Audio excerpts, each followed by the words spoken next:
Omukwanaganya wa poliisi ku bikwekweto by'okutambuza abantu mu bukyamu Moses Binoga ategeeza nti bano babadde batwala abantu okukola ebweru mu bukyamu.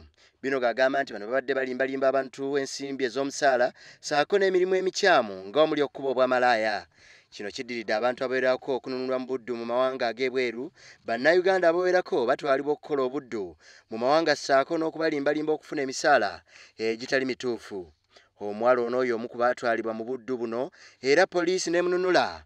Bantwala mbawusigalo lwatubawenti emirimu gyonna emirimu gyonna egyewaka ng'ennyumba wansi ne waggulu emirimu gyonna olina osiimula buli lunaku, olina okukuta toyi buli lunaku, olina okulongoosa buli kimu, olina obbaalira obudde, olina okuboleza empale, olina okukola buli kimu.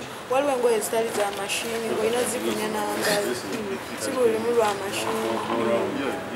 Wano Moses Binoga wabalabulidde abantu okusinga abanoonya emirimu okwewala ebitongole bino ebyabafere. Nti omuze ogw'okukukusa abantu okubatwala ebweru nga naddala nnyo batwalibwa okukola waka ng'abakozi b'omu maka kukyagenda mu maaso, naye tukizudde nti abantu abasinga obungi abakola bino bantu ba bulijjo ne kampuni ezitalina layisensi za kutwala abantu bweru nga ze zibatwala ne babajjako esente nnyingi ne babasuubiza emirimu ne esente nnyingi, ate abantu abaana batuuka eyo ne babonaabona ne bababonyabonya babayisa bubi, babakozesa nnyo, tebabawa mmere, esente ze babasuubiza si ze zibawa.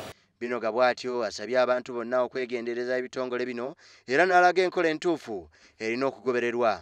Bino nno byonna agenze maaso n'ategeeza nti bafunye enteeseganya n'ensi omuli Iraq n'amawanga amalala era ne bakomya mbagirawo okutwala abantu n'abawala mu nsi ezo. Okwongera okukubiriza Abannayuganda bakozese emitendera egiriwo emituufu egy'okugenda okukola ebweru, ate bakitegeere nti gavumenti ya Uganda tekkiriza abantu kugenda kukola bweru mirimu gya waka kubanga mulimu okubonaabona kungi. Era ekiwandiiko kyafuluma mu mwaka gwa 2009 gavumenti yateekawo ekiwandiiko okulagira nti wali Bannayuganda kugenda kutwalibwa bweru kukola obwa house girl.